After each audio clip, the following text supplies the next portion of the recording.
is EWA Radio, the official podcast of the Education Writers Association, and I'm public editor Emily Richmond. There are many outstanding education journalists. Only a handful, however, win the Ronald D. Moskowitz Prize in the National Awards for Education Reporting. That means they can claim the title of the nation's top beat reporter. This year's winner is Mandy McLaren, a reporter for the Boston Globe, whose coverage of special education in Massachusetts was applauded by the judges for her nuanced coverage, dogged reporting, and clear and engaging writing. She accepted the award at EWA's National Seminar in St. Louis on May 31st, and Mandy joins us now. Mandy, welcome to EWA Radio. Thank you for having me. I'm excited to be here. Mandy, in your acceptance speech at St. Louis, you spoke candidly about how challenging the past year has been for you, both professionally and personally. We're going to talk a little bit more about that later in our conversation, but I wanted to start with one of the things which struck me, which was that you seemed genuinely surprised to have been called to the stage. Yeah, you can say that. I've been to EWA conferences, I think, since 2017. And so over the years, seeing these incredible journalists recognize, Erica Green has won this award and she's like a celebrity in our circle. So yeah, it's just really an honor to be recognized in that way. And I still kind of can't believe it happened. I want to talk about how you got into journalism, but I also get the sense from you, as many journalists do, that we sort of wander into it sometimes because it's helping profession adjacent, if not technically a helping profession, although I think it is one. And you spent 7 years in a career that is very much a helping profession, and that was as a classroom teacher and administrator in public schools in New Orleans. How did that lead you to a career in journalism? So I'm going to flash back to when I was a little kid, sitting on my living room floor, and my mom had this recliner chair that she always sat in with a stack of papers on her lap. And she was doing her grades. She was a fifth grade teacher for 30 years. And I remember saying to her, I never want to be a teacher. So I actually went to college for journalism. But when you're a young adult, you don't really know where life is taking you. And I made a sort of random decision to move to New Orleans sight unseen and become a teacher. And I was there for 7 years. I thought I was maybe going to make a full career of it. But as a special educator in particular, you see so many things that are concerning, so many instances of children not having their rights respected. And that drove me, I guess, to come back to journalism and combine my experience in the classroom with my ability to tell stories. Well, I want to talk about special education because, as we've discussed, that was the heart of your beat reporting package. You work on the Great Divide team at the Boston Globe. Tell us a little bit about the mission of the team. The team is really focused on exposing inequities in education. So whether that be racial inequities, socioeconomic, really any sort of demographic divide that is happening in our public school systems. And I think when I came on the team, I just had this background that made me really interested in pursuing these inequities between special education students and their peers. And so, yeah, that's where you'll see most of my stories from last year being based on. And your Moskowitz Prize-winning package found significant disparities in equity when it comes to accessing special education services. That includes those that are both federally mandated by the law, as well as outside options that parents may take when they feel the public schools aren't meeting their children's needs. Those are things like support services, therapists, private schools, parochial schools that may offer a different kind of approach to special education. Can you talk a little bit about how that fits into the Great Divide's mission? Yeah, and I think it's important just to stop for a second and recognize that I didn't have experience with this aspect of special education when I was working in it. So it was really something that I discovered through sourcing over time, was this provision of the federal special education law that says, hey, if the public school cannot service your child appropriately, it's on them to pay for their tuition to go elsewhere, oftentimes a private school. And so just really digging into that, it felt more and more like a Great Divide story, because what we were finding is that school districts have a bottom line to protect. And oftentimes that means that they are going to offer the minimum amount of services that they deem appropriate for a child. And so for a parent who believes that's not enough, they're really in a place where they're going to lose time and again to the school district unless they have the ability to hire their own attorney. So that right there on its face, of course, is something that has layers on top of the special ed divide, this socioeconomic divide, where really advantaged families are able to fight back and advocate for their children, where someone with lesser resources may not be able to. This to me is where I feel like being a beat reporter really makes the difference, and having the time in the community and the sourcing. So, sometimes we think about great ideas for stories or light bulbs. You have this light bulb inspiration moment. But I found working on the beat, when stories came to me, often it was more like a dimmer switch. The light just kept getting a little bit brighter every day as the confluence of circumstances, the voices you were hearing, the stories you were hearing. Is that what happened here? Absolutely. And it came over a period of at least a year, getting to know sources and getting to talk to parents about what was going on. And I think one thing that it was really helpful for me was finding an advocate who has a wide network of parents of special education students. And so through that, I was able to send out just like a generic survey saying, I'm a Boston Globe reporter interested in special education. What are your biggest concerns, challenges, et cetera? And from there, that just created a source list for me to start making calls and chatting with people. And initially, I was working on reporting related to literacy, and specifically students who were dyslexic and how the system was disadvantaging them. And from there, those conversations led to having parents saying like, oh, I'd like to tell you more about this, but I can't. I signed an NDA. And so I guess that would be the light bulb moment there, Emily, when you say like, oh, a parent has to sign an NDA. That doesn't sound maybe like what you would expect. So from there, just continuing to have more and more conversations, doing records requests, all the good bits of reporting. Let's talk about those records requests. You dug very deep, and the Boston Globe spent a fair amount of money. And this is also where we talk about privilege in reporting, right? Having the Boston Globe behind you opened doors and opened some filing cabinets and turned on some copiers. Absolutely. So I made a records request to every single public school district in the state, and there are more than 300 of them, asking for any settlements related to special education that they signed over the past decade. We knew that it was going to be a big ask. And so I sort of started this records request in, I believe, July of 2023, with the understanding that it might take a year for us to really wrap our arms around all of the records that we receive.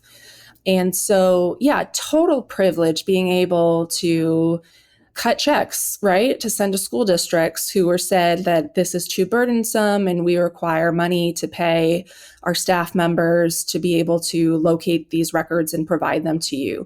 So that's definitely something that, my previous jobs, I wouldn't have been able to accomplish. But then, of course, paper, and whether it's digital or not, that's just numbers on a page. You need the chops, you need the ability and the skill to look and see patterns in what you're seeing, and you brought that to the project. So I don't want to undercut that by emphasizing the Boston Globe's generosity here, which we certainly appreciate. But let's talk about what you started to see in the patterns of those pages.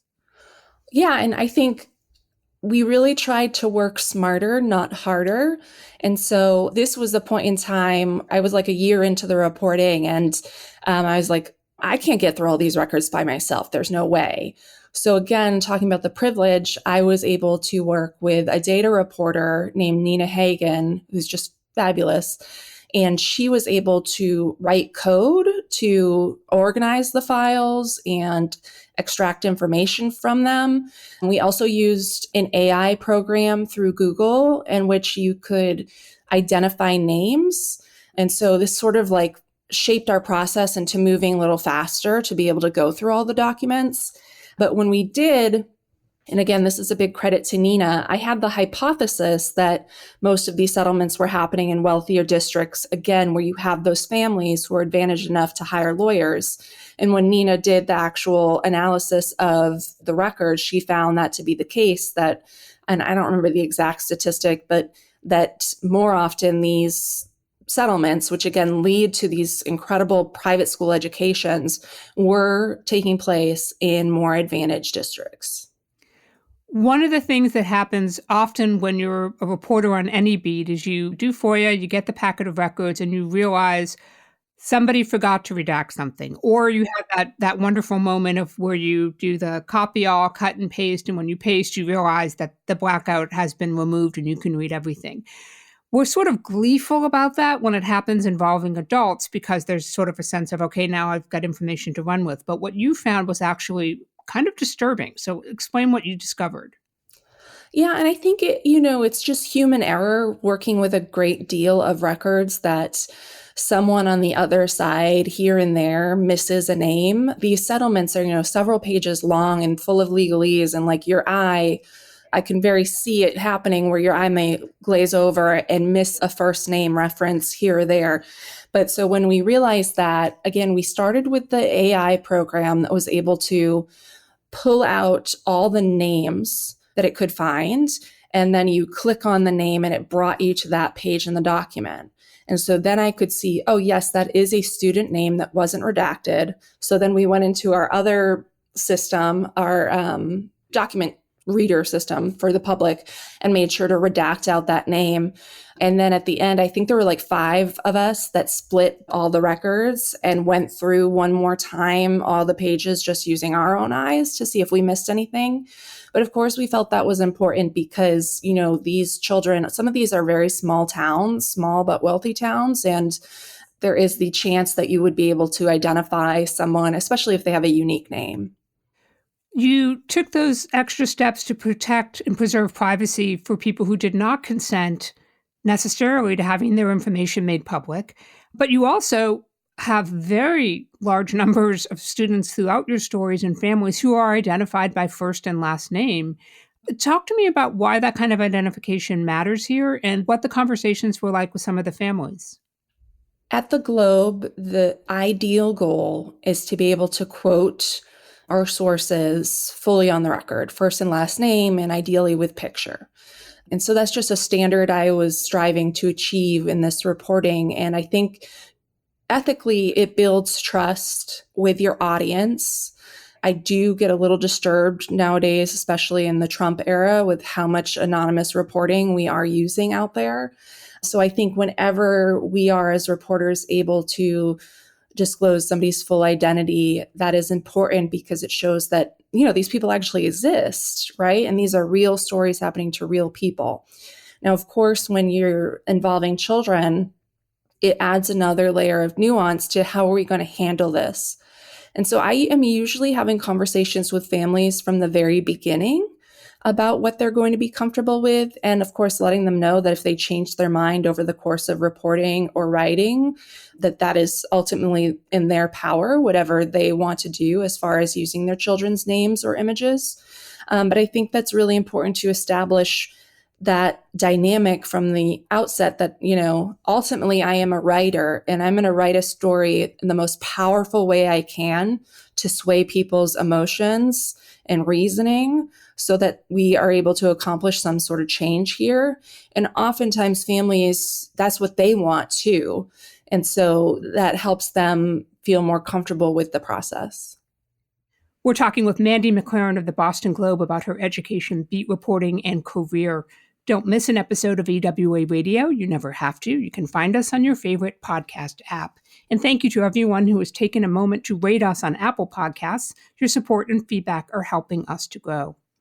Mandy, there's something I noticed in your stories, and that is how descriptive they are, not just visually descriptive in terms of describing, for example, as you do, a student's headphones being a particular style and color, but also how you capture a lot of people and children's physicality and movement to bring your readers closer to your subject. I'm wondering, how intentional is that? Have you always written that visually? I think that is the part that I find maybe the most fun. in the writing process is to really be able to exercise those creative writing muscles. And so I think I'm just naturally attuned to looking for those things when I'm out in the field reporting. But I will credit, my bosses, right? Like they could very well say like, no, we just want a straightforward investigation, cut out all this flowery language, right? They could have said that, but I think they have a mindset similar to me that I think the more you can draw a reader into the story at the end, the more of an impact you're going to leave behind.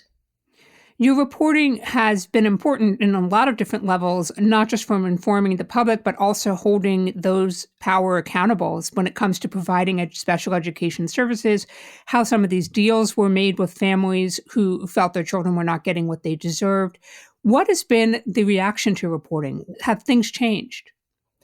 Well, Emily, I wish I could say that there was a huge sweeping change and progress is underway here in the great state of Massachusetts. But, I think, and I brought this up at the conference in the special education session that I was in, that it's a little frustrating to be in an entirely blue state, as I'm sure it would be to be in an entirely red state, where you don't have that natural pressure play happening between opposing sides. So I think what I deal here in my reporting context is finding someone sort of brave enough to step up and say, hey, we are doing something wrong here and we need to do better, or actually you need to do better, pointing to the Democratic officials in the state. So not much has changed with the settlements in particular. That process is ongoing, but what I will say is I've heard from many parents who, after reading the stories, have said that they've gone into meetings with the district emboldened by the information and saying from the outset, we will not be signing an NDA. And I think, that is really gratifying to hear because ultimately it is parents that I want to reach and connect with so that they can be the best advocates they can be for their kids. Mandy, I think that what you described is also another hallmark of education journalism, which is when change comes, it's often slow. And you need a lot of patience. So I'm wondering, how do you, as a beat reporter, keep yourself focused, recharged, when sometimes those gains may be incremental or may not come for a long time? Yeah, I think, again, really allowing yourself to find reward in the person-to-person impact and leaning into those. If you get an email saying, I really thank you for your story because here's my experience, go ahead and email them back, give them a call, chat about it, make those human connections so you can feel that your reporting is having an impact in that way, and don't belittle it in the sense that, well, I didn't change a law, so this was all for naught, right? I think you really need to value the work that you're having and the impact you're having that you may never see. So when you get those emails, I almost treat them like a blessing, right? Like this is an invitation in to see how my work is having an impact. For reporters who may be inspired by your work, especially when it comes to special education, what are some story ideas for them? Things they could tackle even as a daily tomorrow if they may not get time for a long takeout or an investigation? My understanding when talking to reporters about special education is that there is so much of an intimidation factor there because it is so broad, but also deep. And that you need to understand a lot of legalese in order to understand the issues that you're going to report on. So I just want to acknowledge that from the outset. And so I think there's two ways you can do this to start reporting. If you do want to take it from a broad sense, just look at the trends in your district's data or your state's data and special education enrollment.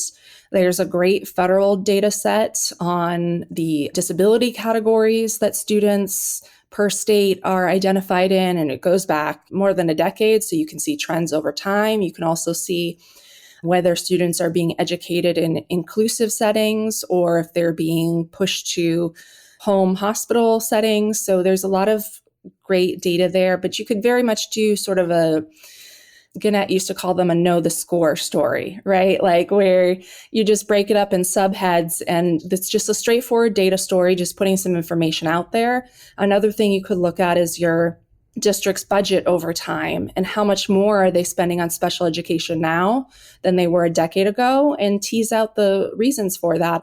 A big chunk of that is transportation costs, labor costs escalating.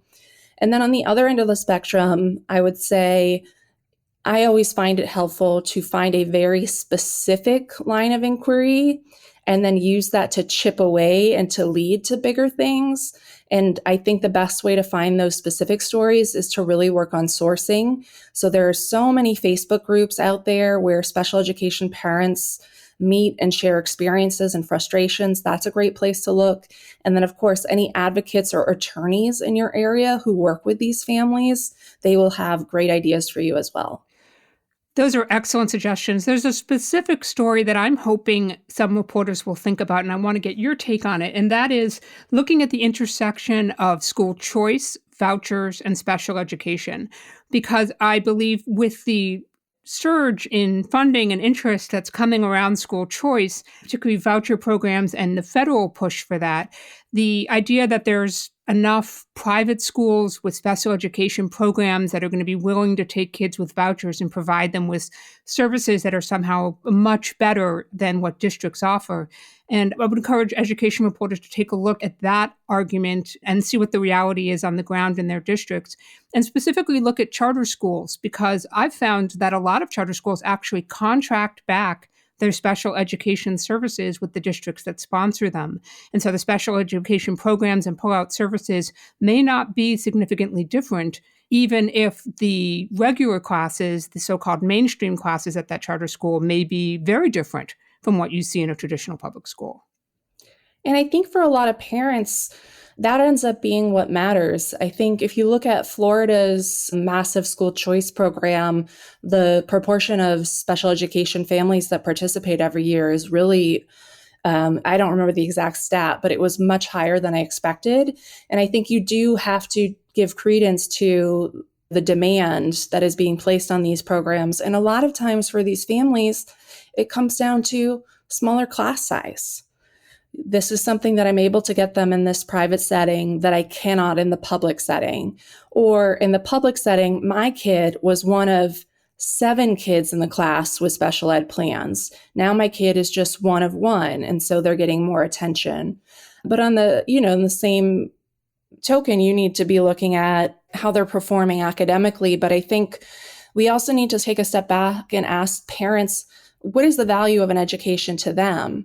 And so I think for a lot of parents, any study that relies on standardized testing, they might say that's not the proof in the pudding that I'm looking for. What I'm finding is the interactions that my child is having, how they're coming home at the end of the day. So I think it's just like this really nuanced topic that we could spend so much time with.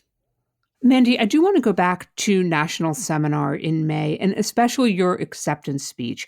You were very candid about talking about the challenges you faced in the past year and some personal revelations. So let's listen to a couple of moments from your speech.